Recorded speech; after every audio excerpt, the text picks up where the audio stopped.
Good morning to one and all. In continuation to the yesterday's topic, digestion of food, we have discussed certain points. So once again we will revise these points. You know that digestion of food. Here food means consists of nutrients. So what are these nutrients? Nutrients are two types. Already we have discussed that nutrients are two types. One is called as biomacromolecules and micromolecules. Biomacromolecules are three types: carbohydrates, proteins, and fats. Micromolecules,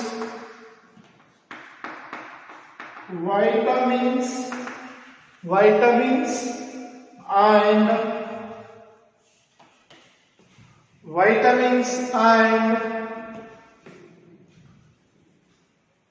minerals.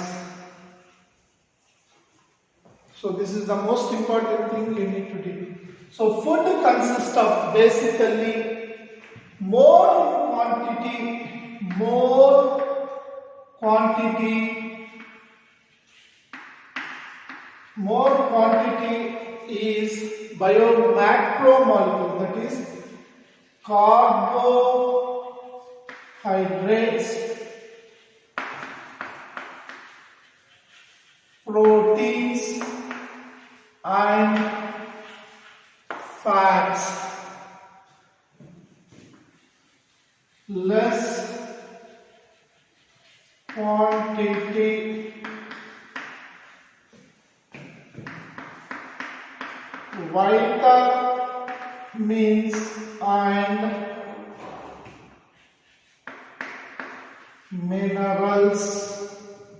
vitamins and minerals. So carbohydrates, proteins and fats and vitamins and minerals, these are the 5 components. So to digest these food components of these things, to digest these biochemical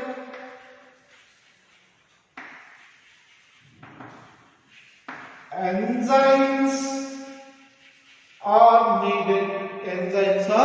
needed. So what are these enzymes? We have a list of these enzymes. So first one, salivary amylase, or it is present in saliva. Next, lysozyme, it is also present in S stands for saliva. It is antibacterial agent,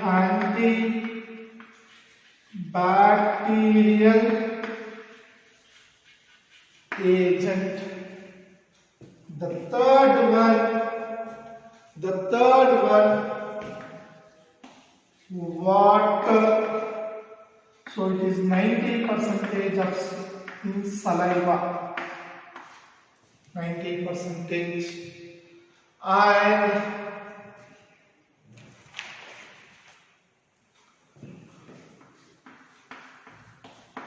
tyalin and mucus. These are all present in the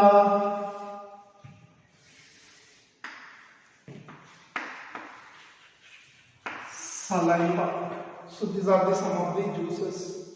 Now the second, liver. Liver produces bile juice. Liver produces bile juice. Bile juice consists of pigments bilirubin and biliverdin. These are the pigments. Pancreas produces pancreatic juice.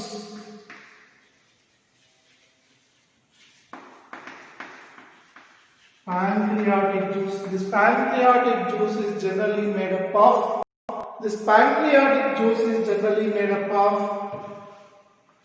chymotrypsinogen, pepsinogen, lipases, amylases, nucleosidases,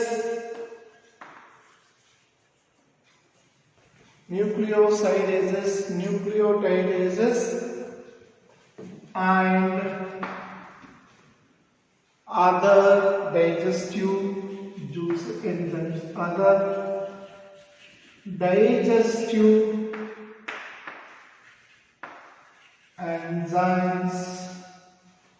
Other digestive enzymes.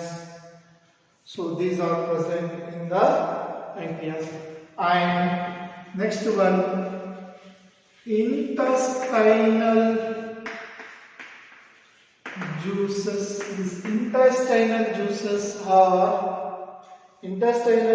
consist of HCl plus castrol intensive factor plus mucus plus intestinases.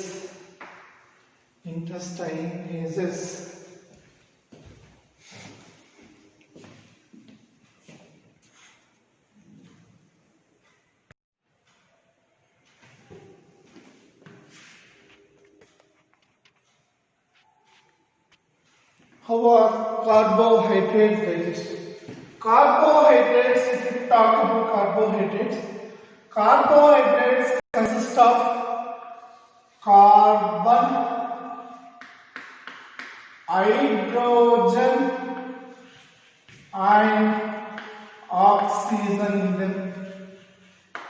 So this is the CHO is the empirical formula of carbohydrates, that is C6H12O6, made in glucose, fructose,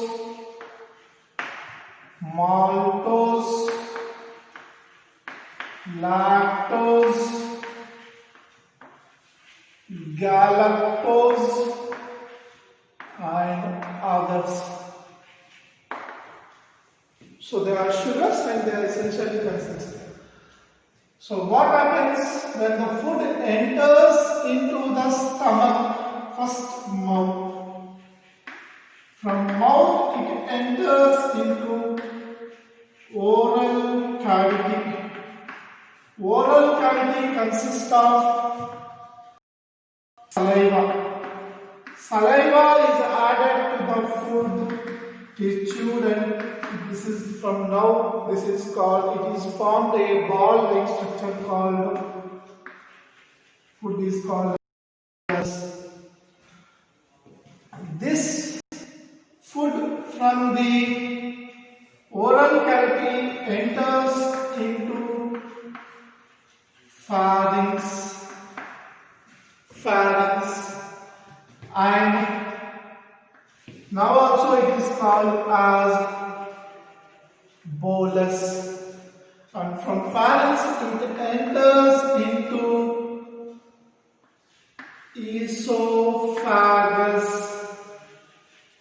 Now also it is called bolus. Now also it is called as bolus. From esophagus it enters into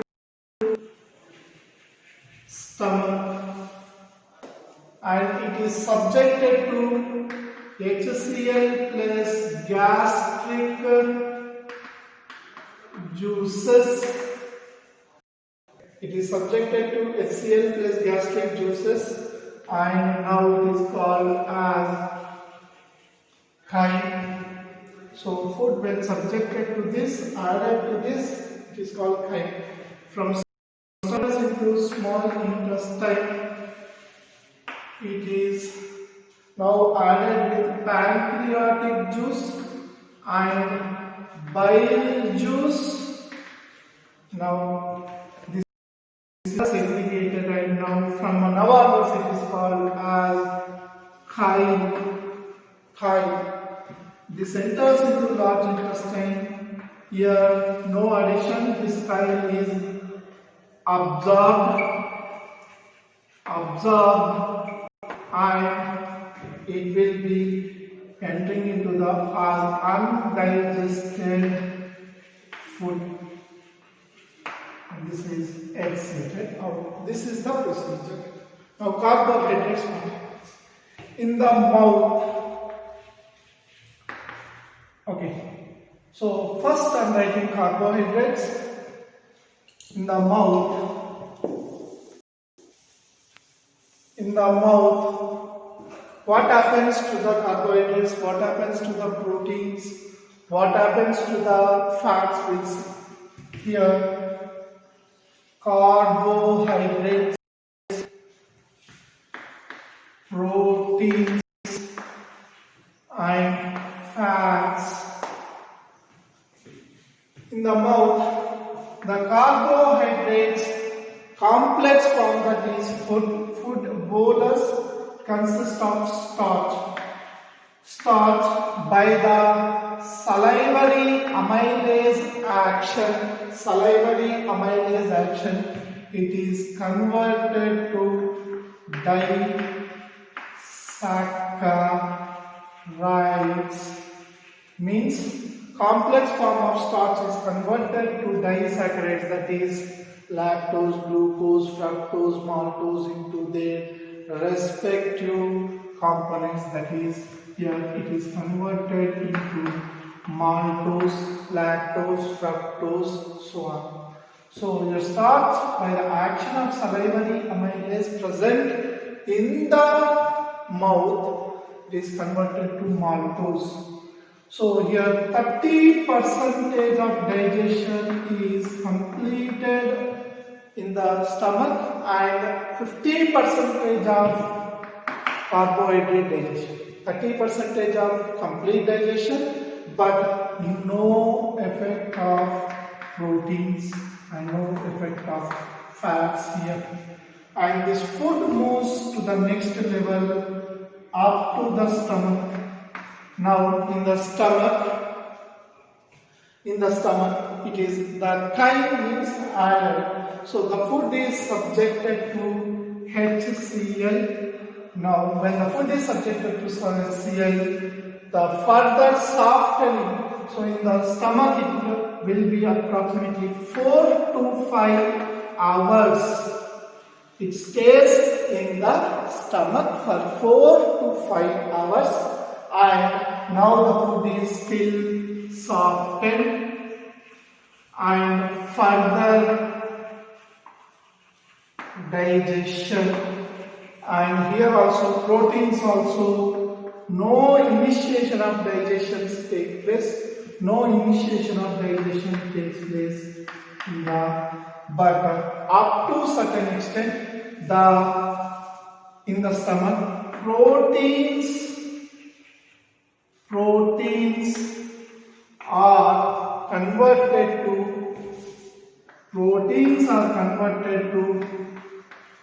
peptones and peptides. Means initiation of protein digestion starts in the stomach with the help of the HCl up to certain extent, the starting disintegration. This continues in the small intestine. So the proteins are, actual protein digestion starts, enters into the stomach. There trypsin and chymotrypsin,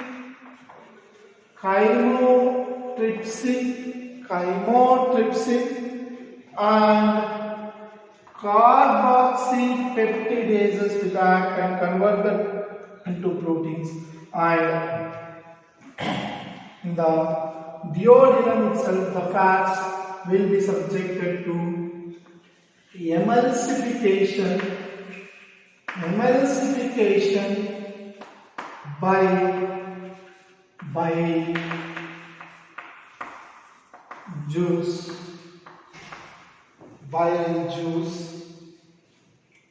and the fats are the lipases. Now in the small intestine, fats are converted to lipids, and lipids are converted to fatty acids plus glycerol once the liver has added bile juice. So here we need to understand that in the diagrammatical representation. Have a glance to this.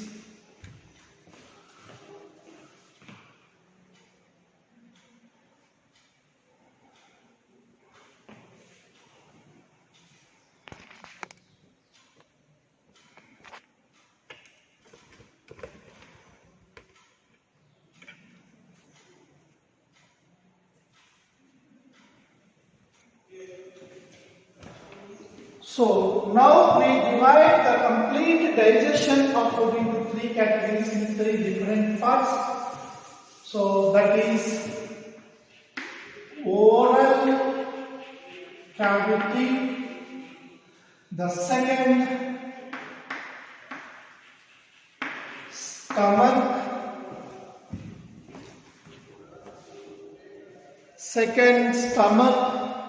third small intestine, oral cavity, and we take the components as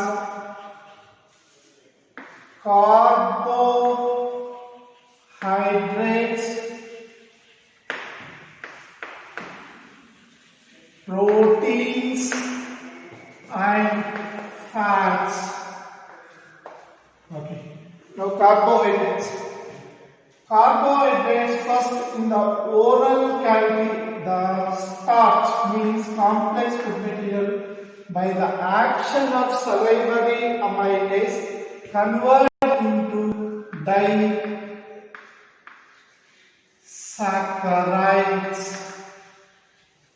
disaccharides. Here no protein digestion,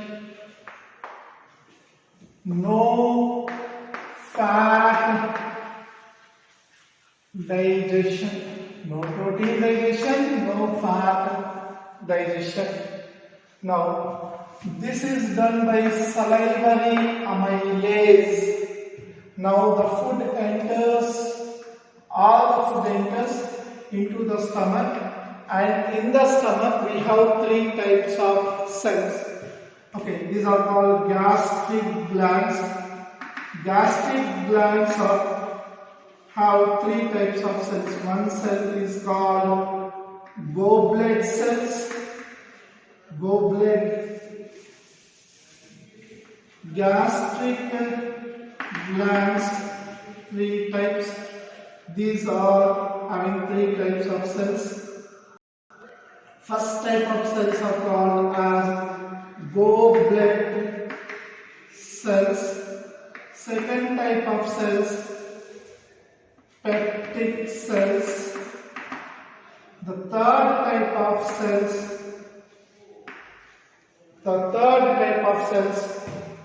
axanthic cells.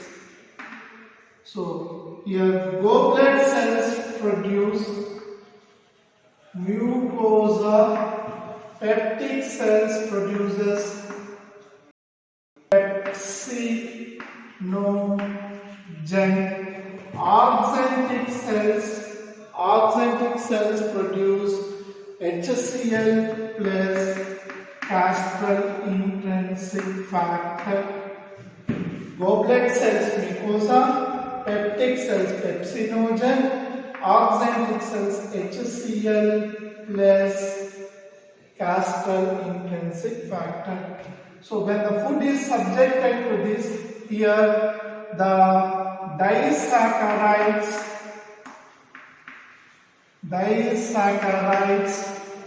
are converted to monosaccharides. Disaccharides are converted to monosaccharides. The initiation of digestion and the pepsin will be activated. Here pepsin is converted to pepsinogen is converted to pepsin by HCl, by the action of HCl on pepsinogen. Pepsinogen is converted to, and they act on proteins, and the proteins are converted to peptides or peptones. Peptides or peptones. Now,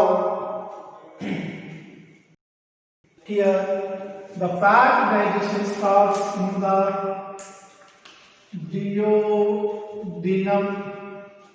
Fat digestion starts in the duodenum. Fats first biojuice and emulsified fats, they are converted into emulsified fats, and it enters into the small intestine. The food, the starch will be acted by the disaccharides, the monosaccharides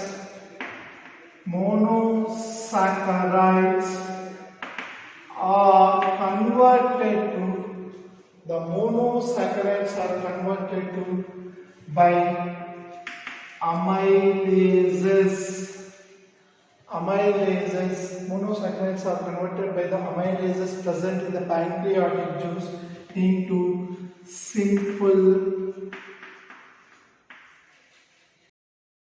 sugars.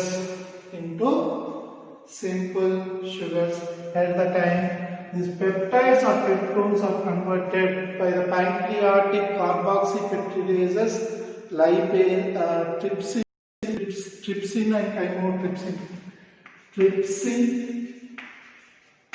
and chymotrypsin, they are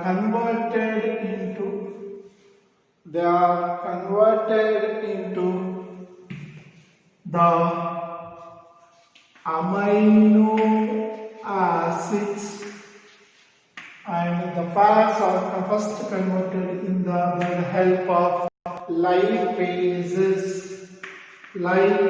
They are converted into fatty acid plus glycerol. Fatty acids plus glycerol. So here this is how the digestion completes, and we have two more Rennin adds milk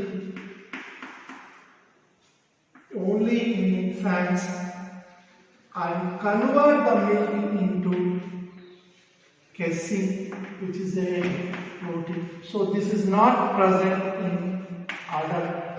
This casein is not present in adult. This casein is not present in the adult. Here, once again I repeat it, try to understand.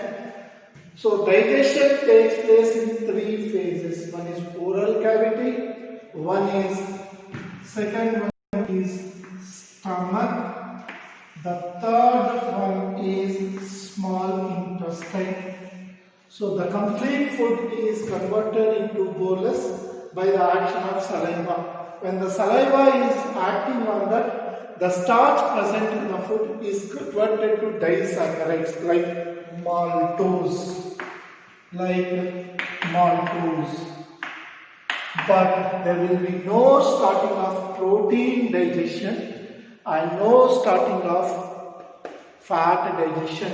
Now the food through the oral cavity, pharynx, esophagus enters into the stomach through gastroesophageal sphincter, and here now the disaccharides are converted to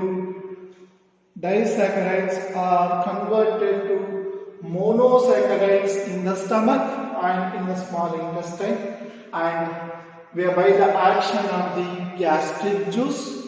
So here gastric juice is produced by stomach as well as the intestine.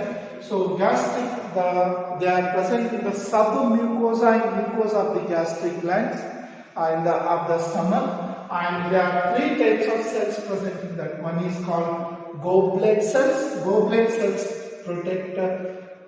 produce mucosa. Mucosa protect the stomach from acidity.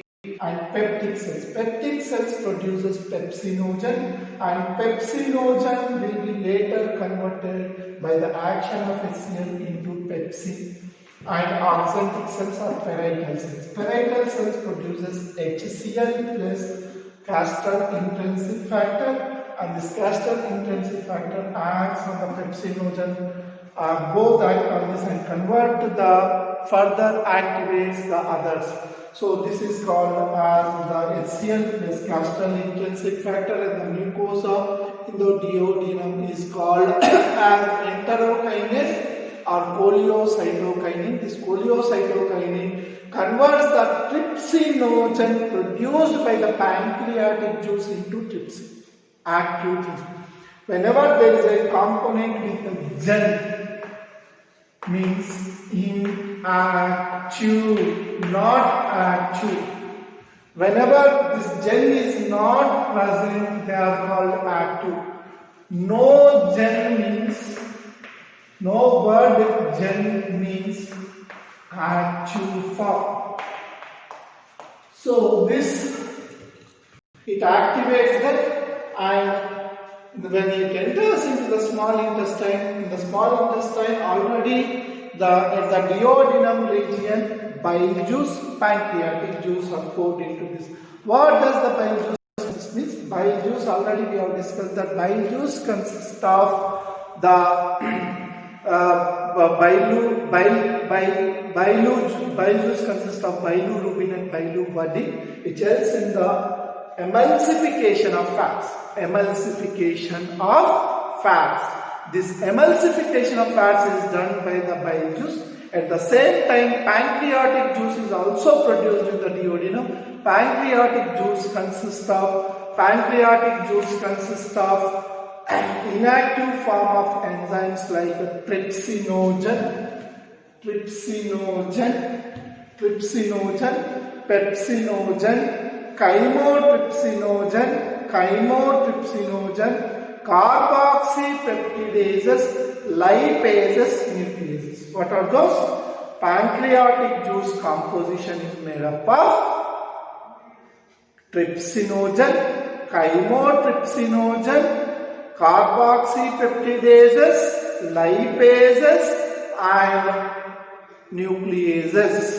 So these nucleases will act on the respective components and further digestion of completely take place. These are combinedly along with the intestinal juices called as succus entericus. These are combinedly, collectively called as succus entericus, where the complete digestion completes in the small intestine, where in the small intestine the disaccharides and monosaccharides are converted to simple sugars by the amylases, and the proteins are converted to their amino acids by forming the peptides and peptones. This also occurs in the small intestine, and also the conversion of the emulsified fat into fatty acids plus glycerol by the help of the lipases takes place, and till it comes to the ileum, the complete digestion and absorption takes place.